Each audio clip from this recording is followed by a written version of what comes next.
Hi, I'm Brittany and welcome to Proverbs Study.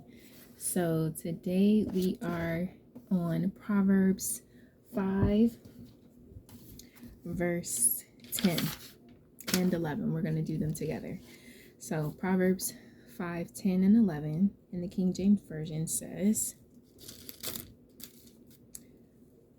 "Lest strangers be filled with thy wealth, and thy labors be in the house of a stranger, and thou mourn at the last, when thy flesh and thy body are consumed." So again, this is still until a couple more verses after these two verses, we're still focused on the strange woman and God's warning against the strange woman. So this is again pretty much straightforward, but the Hebrew always lets us in on some insights of the true meaning. So, lest strangers be filled with thy wealth and thy labors in the house of a foreigner. Okay. Or the house of a stranger. Okay. So this is just different versions. And then, so we'll do one verse at a time. So, lest is pain, the same one as the last verse, means that, not, or else, or so that. Okay. So the warnings have been to stay away from this woman. Don't follow in her path. Don't go in the place of her tent. Don't depart from the words, the wise words of the Father's mouth. Remove yourself far from her. Do not come near her door. Okay, so last time, unless you give your honor, which is your splendor, your majesty, and your vigor, and then lest or else strangers or an immoral woman, okay, that's the word zur, which is strangers. Be filled is sabah, is it means be satisfied with or have one's fill of. So or else an immoral woman would be satisfied with or have her fill of your strength. With thy wealth is the word koach, okay, which means strength or wealth. And thy labors, etseb means the bread gained by toils.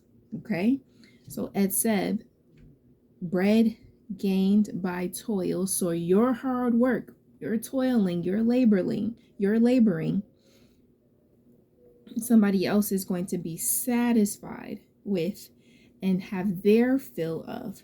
Okay, in the house, thy labors in the house, or bayif, which is straightforward, a house of a foreigner or of a stranger, which is nokri, something like that. Okay, a foreigner or a foreign woman or a strange woman or a seductress or a harlot. Okay, and that's because harlots were usually foreigners to a land. Okay, these are people that wandered around to pay their bills using seduction. Okay, using their bodies most of the time. So that foreigner is actually more specifically to the strange woman that we've been talking about. Okay, so altogether, this means in the Hebrew, or else an immoral woman will be filled with, satisfied with, and have her fill of your strength, your wealth, and the bread gained by your toils in the house of a strange woman, a seductress, or a harlot. Okay, so strangers will be filled by things that God gave you to bless you: your strength, your wealth, and your ability to gain wealth. And then verse 11 says, "And thou mourn at the last, when thy flesh and thy body are consumed." So, and thou mourn at the last, when your flesh and your body are consumed. So The word when and are consumed are the same word, kaola, kaola, okay? So, and thou mourn, it just means to growl. This is the word naham, naham. It means to growl, to groan of a sufferer. So it's a place of suffering, that it's not just your mourning, but you're growling because you realize all of your mistakes that got you to this point. At the last means the after part, or at the end of time, or at the end of a man's life. This is the Hebrew word achareth, achareth, okay? When, okay, is the word kaolah, which means actually do that at the end when we do are consumed. Your flesh is bausar, bausar, flesh of a man.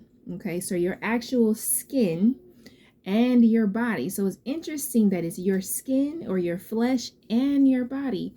And it says that is she'er, which is flesh for physical power, which would mean your muscles.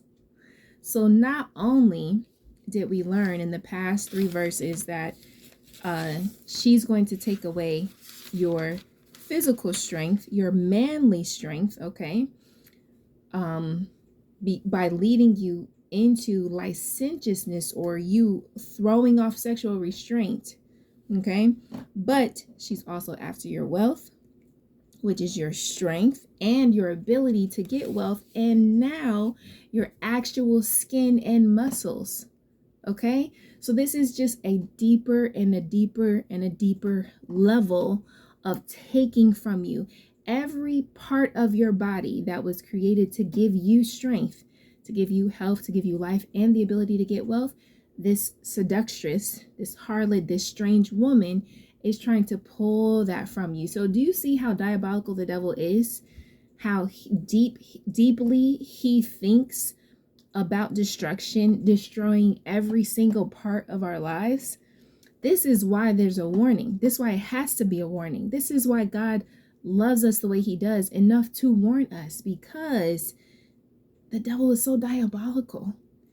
You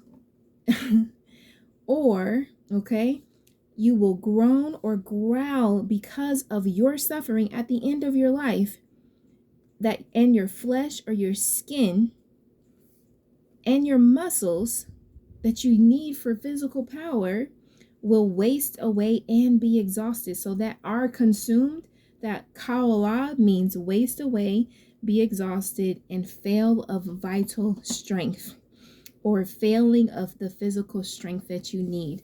You literally won't be able to even get out of the bed. Sounds familiar? Depression. Okay, so this is what happens when we don't heed the warnings that are clearly there in the word. We don't heed the warnings of the Lord. The Lord has told us about these types of women. A lot of us have fallen victim to them. These are women and men. This is not exclusive to gender. This is any person that is going to seduce you away from following God, is not only just after what they can get, right? The on the outside. So your money, your car, your house, or whatever. No. The actual spirit behind that person, that the intention of that spirit is to draw the very life source out of every single thing that God gave you to prosper you. Okay? So let's just be wise. Let's just think. Let's slow down. Let's not be so caught up. And let's just listen and heed the words of the Lord. I hope this was helpful. God bless you. And I love you.